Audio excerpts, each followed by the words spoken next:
Welcome back to the Claustrophobia Mission 1, the Survivors playthrough. Last time we had the blonde Blade for Hire killed by the troglodyte and demon.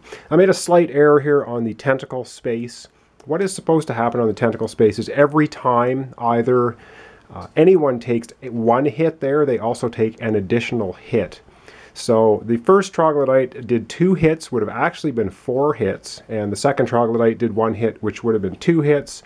And anyway, the Blade for Hire died, but that's how the tentacle space works. Every single hit is actually doubled.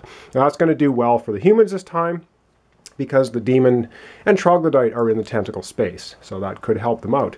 Alright, we're into the initiative phase. Let's go over to the human player boards, roll some dice, and see what they're going to do. Okay, here we are at the player boards. We have 3 humans left.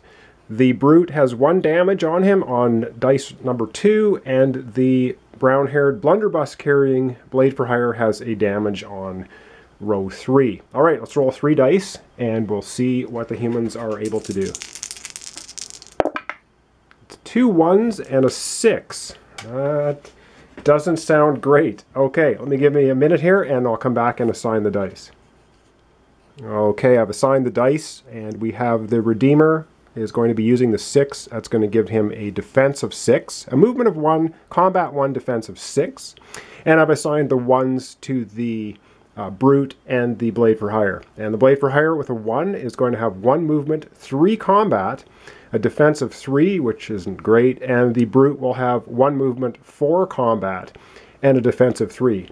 So we are going to be doing some demon pounding here, I'm sure. Now, because the Redeemer, we didn't have a 2 or a 5, he cannot use either of his gifts this turn. We do still have a grenade kicking around, though, but well, they may use it. We'll see. Anyway, let's go to the board and take the humans' actions. All right, the humans have a plan. First plan is the Blade for Hire with the blunderbuss. Has a combat of 3, and his blunderbuss gives him a +1. So he's going to be rolling 4 dice for the attack. He can shoot 1 space away, so he's going to shoot at the demon and the troglodyte. Well, let's see what he can do. The demon's defense is 4, and the troglodyte's defense is 3.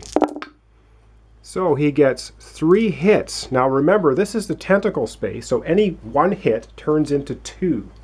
So with 3 hits, he will hit the demon twice, which 2 hits will turn into 4. The demon, only having 4 health, is killed, and the other hit will be 2 hits on the troglodyte. The troglodyte is killed. So great blunderbuss maneuver by the Blade for Hire, and he still has a movement of 1, and he will move into the tentacle space. A little bit dangerous, but we have to eventually keep moving. All right, next up, the Brute. Surrounded here by 3 troglodytes. He's about to uncork some whoop butt. All right, he also has a combat value of 4 right now. Defense of 3, so he gets to roll 4 dice against the troglodytes. Their defense is 3, and he hits twice. Okay, so he takes out 2 of them. It's not too bad. There's still 1 left, and he also has 1 movement. He is also going to move into the tentacle room. Again, we have to get everyone moving. And now it's the Redeemer's turn. And the Redeemer's going to move first 1 into this space, and he's going to attack the troglodyte. Fortunately, his attack is only 1 dice. So let's see if he can hit the troglodyte. He just needs a 3 or higher. And that's a 6. And the Redeemer comes in, smashes the troglodyte into the ground. All right. Now, they haven't revealed any more tiles, but they've cleaned out the demon and the troglodytes. And now it's time to go over to the demon board and see what they are going to do with their dice. All right, here we are at the demon board. The demons will get to roll 3 dice and see what they're going to do. All right, let's roll up their dice and see what they get. He gets a 5, a 2, and a 4. Okay, give me 1 minute to think about that, and I'll come back and assign those dice. All right, now I've assigned a taste for blood again, which means that during the current threat phase, which is now the human player, Human warriors can no longer prevent the appearance of troglodytes and demons, but they can still enter the game via non-explored opening. Okay, and you can see what I'm trying to do. I want to bring some troglodytes into the area. I also placed sounds from the deep here, which will give me 2 threat points. And that's all I have. I spent all 10 last time. So with 2 threat points, what I'm going to do is let's go back to the board. Let's spawn a couple of troglodytes and see if we can put some damage on either the Blade for Hire, maybe even the Redeemer. I'll have to think about this. All right, let's go back to the board. All right, it's demon activation turn. Now we had 2 threat for the demon player. He's going to bring on 2 troglodytes, and he is going to bring them on in the tentacle room because that will give me biggest bang for the buck if I have a hit. So they are both. I think what and actually the demon player is going to play this card right now. It says play during the threat phase, which is right now. A warrior of your choice loses his bodyguard ability. So the brute no longer has his bodyguard ability, and we're going to have both troglodytes attack the Blade for Hire with the blunderbuss. He seems to be about the most dangerous, and his defense right now is only it's only 3.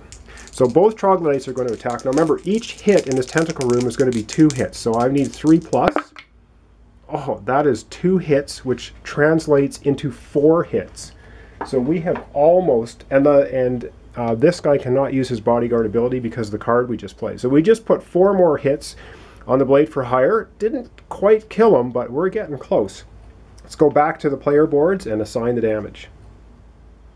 All right, major pain for our blunderbuss carrying Blade for Hire. I have to assign 4 points of damage. He already has 1 point of damage in the 3 spot.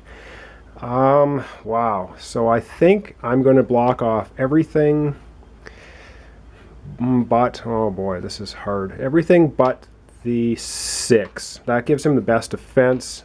He may be able to survive. Okay, and of course the brute couldn't use his bodyguard ability to do anything. And so that's going to end applying the damage. That is the end of the demon phase. Let's go back to the board. All right, so here we end the demon activation phase. Now, there are 2 demons here and there are 2 human players. However, if this demon decided it wanted to take its movement and move over here, it couldn't because the brute has the impressive ability, which means that no demon, no matter what the numbers, or demons or troglodytes, can move out of that space while he's there. So another good turn for the demon player. He managed to get 2 more troglodytes on the board, almost killing the blunderbuss carrying Blade for Hire. We're still sitting at 7, so it means we're going to have to reveal 3 more tiles before the humans can even find the exit to get out of here. All right, that is the end of turn 4. Join me next time for turn 5, and we'll see if the humans can keep going through this labyrinth or they're going to get mowed down. All right, thanks for watching.